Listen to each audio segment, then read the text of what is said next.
Hello and welcome to my organic Macon, Georgia garden. I'm Lisa Ann. Today is the end of the month collaboration for October. It is hosted by Victoria over at Home Educating the Mad Lads. And by the way, she just had a brand new baby. So when you go over and check out her garden video, be sure to check out the introduction of their new baby boy. He's so cute and so little. So this will be the official last garden collaboration that is hosted by Victoria until March. The garden season rather shuts down over where she is in the UK.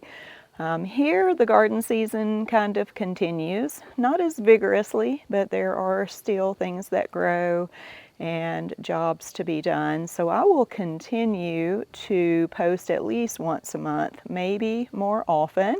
And if any of you who have participated in this collaboration would like to join me in continuing a collaboration through the winter months, I would be glad to just maintain a playlist, and you can put your name on there, and that way we can all do this together. That'll be great. Not trying to steal your thunder over there, Victoria. I look forward to March and when we can begin this all over again. And by the way, congratulations. So I haven't been in my garden in a while. Like, I walk out there occasionally, but I've been very busy and had to turn my attention elsewhere. So today, as we walk around, I'm probably going to be just as surprised as you are at some of the things that we see. So let's take a walk and see what we shall see. My basil in my pots are looking weird. They're puckered. I know that means they have some kind of nutritional deficiency. I think it's zinc. I bought a cheap potting soil at Ace Hardware. No offense, Ace Hardware. I'm sure they have some better.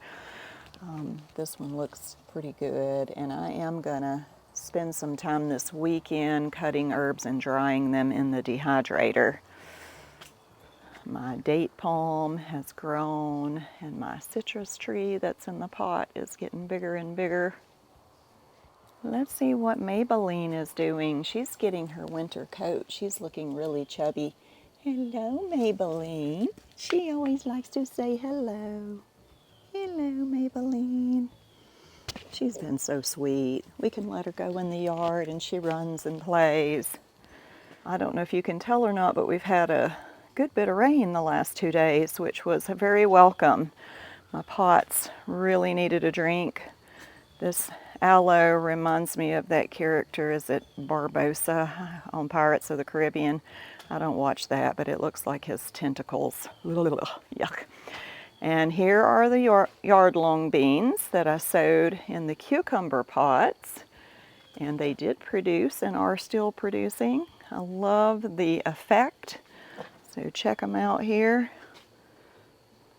Yard-long beans. My daughter said some of them are 4 feet long. So we're going to call them 4-foot beans. 4 feet beans. Let's check out the temperature. It is cool. Let's see. It is 54 or so. That is quite cool, but the humidity is so high that it does not feel very cool. Here's my sweet potatoes growing in a pot. The vines are starting to die back, and the vines have spread. And honestly, I have no idea if they'll actually even produce, but I'm going to dig them up right before Thanksgiving and see if I can make a sweet potato dessert for Thanksgiving. Oh, I see one of my Canna Lilies on the ground. Very sad. Will you stay? We'll wrap him around there. I guess wrap her around there. My window box, ants got in it and really desiccated my begonias. They were looking really pretty, but then, boop, they're dead. We emptied the fountain and turned it on its side so it won't hold water over winter. And check out the fig tree. It has very few leaves. There's still a couple of ripe figs way up there. But anyway, now you can see my rain barrel back there. This is the turmeric dying back and turning yellow. I'm not going to dig it this year because I just planted it last fall. This big empty spot is where my rosemary was. It got trampled by dogs, children, and ladders. My sage is looking beautiful, and I will use that in my turkey dressing here in a few weeks. The oregano looks great. My one sage over here is dying, so I'm going to cut that and dry it and be done with it. And thank goodness I still have one rosemary looking really good. This also, the spade leaf, that's also turmeric. It actually bloomed this year, which I was surprised since I just transplanted it last fall. You can see the flower there is dead and looking yucky. The fall mums that I planted last year are blooming very well. In fact, they're rather heavy laden, and the rain has caused them to droop over. Got these beautiful marigolds that still look so great. Cleome. And there's some zinnias drooping on the ground. That one's a beauty. I need to cut a few flowers and bring them in while there's still time to enjoy them. Another of the fall mums from last year. And I think that is also a turmeric right there. That was an accidental, like a root that got swept off the porch. The 4 o'clocks are dying. You can see the little seed pods. I've collected hundreds of those and will be offering those for sale on my Etsy site. And look at these mums, all heavy laden and fallen over. The American beautyberry is fading. Some of the berries are still purple, but a lot of them have dried. But I am so happy to have this. It came from my in-laws' woods, and it has done quite well.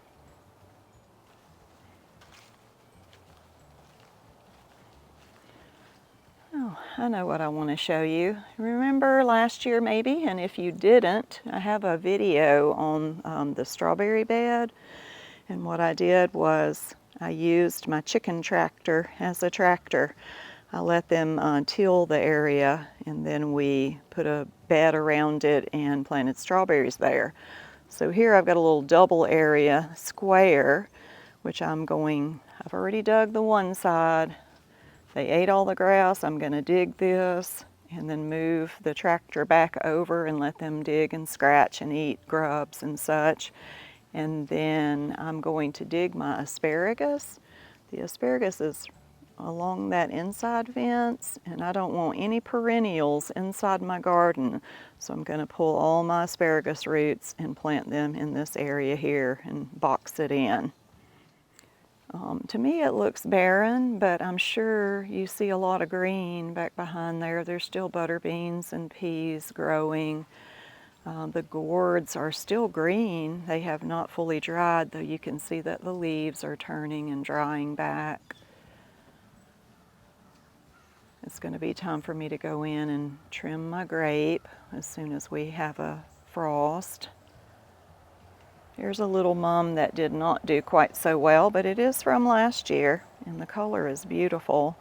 And there's that one dry gourd. It's not rattling yet, so I'm going to leave it hanging for a while. Let's see, all the vines have died back. Oh, look, a rose. This rose has been so wonderful. It just keeps coming back. Stop and smell it. I have a few wild blackberries that are poking their heads through from underneath the fence. There is a blackberry bramble behind the fence, and we did get a lot of blackberries this year. think I made a video about that. I know I did. So here's the turmeric that I originally planted about 4 years ago. So it's getting really nice and big. I'm just going to keep leaving it. It's going to be my supply should the other ones not make it. This is looking really kind of pitiful over here up against the fence. I do have bulbs and things that will make an appearance. And look at this. I see leek bulbs sending up new growth. And down here too. So that's neat to see. My gladiolas have fallen over, but they'll be back next year. And I planted them randomly over here just to beautify this area. My raspberries that I planted did not do very well, but we'll see what happens over winter. This is my toothache plant, and you can see we needed the rain desperately. It completely dried out due to lack of moisture. But I bet these seeds are going to drop, and I'm going to have toothache plant everywhere. It seems to grow very well. I think I'll harvest some and list those on my Etsy site too over winter. Here's my strawberry bed. The chickens got in it, but I think I wanted them to get in it because they could eat some bugs out of there. But it's looking great. Look at there is a green strawberry. I need to pull that, and there's still a couple of blooms, which is crazy. I plucked all the blooms off this year so that all the energy would go into the roots. So I'm hoping for a really good harvest in the spring.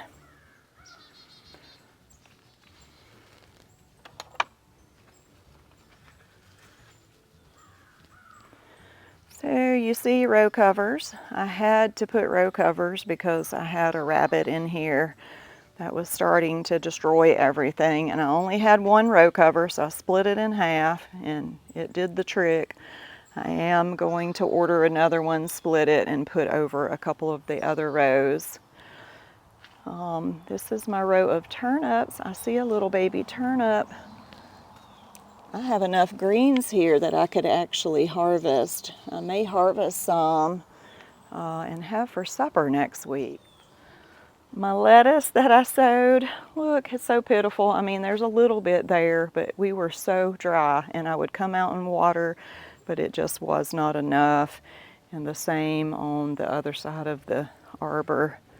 A few, like a pitiful few, but that's all right. Thankful for what we have. It'll make us a salad sometimes this winter. You can see the butter beans and peas and gourd all growing together there. And the peas are still making, but very sparse now. So I'm going to just let it all go to seed, pull it out, and till up the soil and prep it for spring. This is mustard greens. I think it's 3 different sowings. And again, I say it's been so dry, the last sowing. It sprung up wonderfully, but then it has had a really hard time. But there are some greens down here that we could harvest and eat. Marigold still looking beautiful. And of course, I guess rabbits love spinach because I had spinach sowed all along this back fence here. And all that's there now is chickweed. The spinach sprung up, it was too hot and dry, and then the rabbit mowed off the rest. Very aggravating. So here is, of course, there's a couple of butter beans. See, there's another one. Just let it go to seed. My asparagus is growing all down this row, starting about right here. And you can't even see it for the peas. But it's under there, and there are a lot of peas here that need to be, look at that, harvested peas everywhere. Oh, I may need to do one more picking. But anyway, the asparagus is growing up under here. I'm going to pull it out. I do not want any perennial plants growing on the inside of my fence. This is some kind of turnip and rutabaga. The turnips are doing quite well, but the rutabagas are they're sown too close together, so I'm going to have to go in there and thin them. They may actually give me a spring harvest. There's the bean tower. So down here, the winter radishes seem to be doing pretty good, and it doesn't look like the rabbit is bothering them. These down here are especially doing good because they're getting more sunlight. There's a couple of mustards from the first sowing that washed downstream. You can see the sand and where the rain, the log there kept the soil from eroding. That's why I have all these blocks here. The mustard that I last sowed did really good. It swept over into the chicken yard, and the chicken yard has been sowed in grass. You can see over there it all washed down. And we've got the chickens in the tractors to give the grass a little bit of opportunity to grow. We try to do that every now and then and rotate them. These mustards are looking really, really good. And then also on this side, this is a thickly sown row of mustard. We do eat them all winter long, and I've been told when you till them in the soil in the spring, it will help as a defense against the nematodes, which we have a real serious battle with. Butter beans continue to bloom. See the little bloom there in the little baby butter beans? Like there's more blooms there. It's amazing, really. And this is end of October. We'll get a frost. Maybe by the second week in November. I guess it could be later, so the butter beans could continue for a while. My jalapeno peppers that I sowed from seed, and there's several peppers on there. All right, that's nice. Oh yeah, my row of cowpeas here, it's about done. So again, I'm going to come in and pull all those out soon.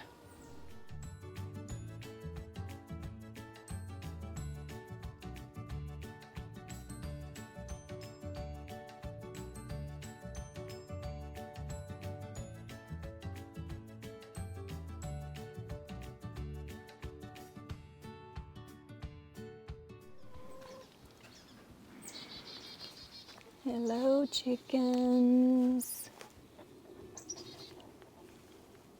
The barred rock, her name is Barbara. The rest of them, I don't know their names. Oh, the black one, what is her name?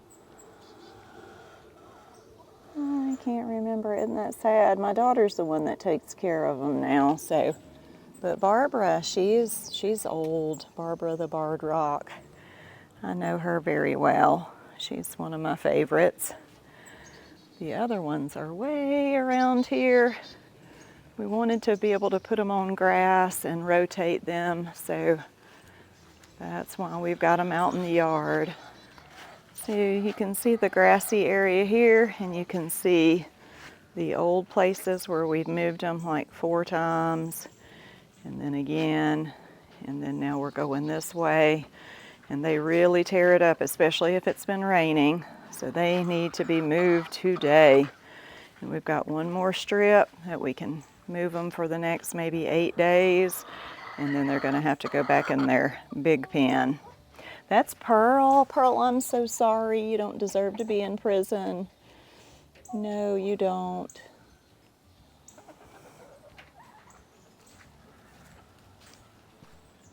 All right, so that's it for this October rainy day. It's really actually pleasant out here. Can you hear the birds, the chickadees? They're going crazy. I love this time of year, and I love seeing your gardens over in the UK as they're going to sleep and you're closing it down for the season. I used to live in Indiana and Wisconsin, and I really look forward to this time of year. You harvest, you put things to bed, so to speak, and you could actually just not think about it for several months as you do your indoor work and the seed catalogs start to come and you begin to make your choices for the next year. That's so exciting, and I still enjoy that. And sometime around like December, late December, January, early February, it'll be really cold here and it will freeze, and things will come to a halt. So I look forward to that. So thank you for joining me on my organic Macon, Georgia garden. I hope that you'll come back again next month and see what's happening.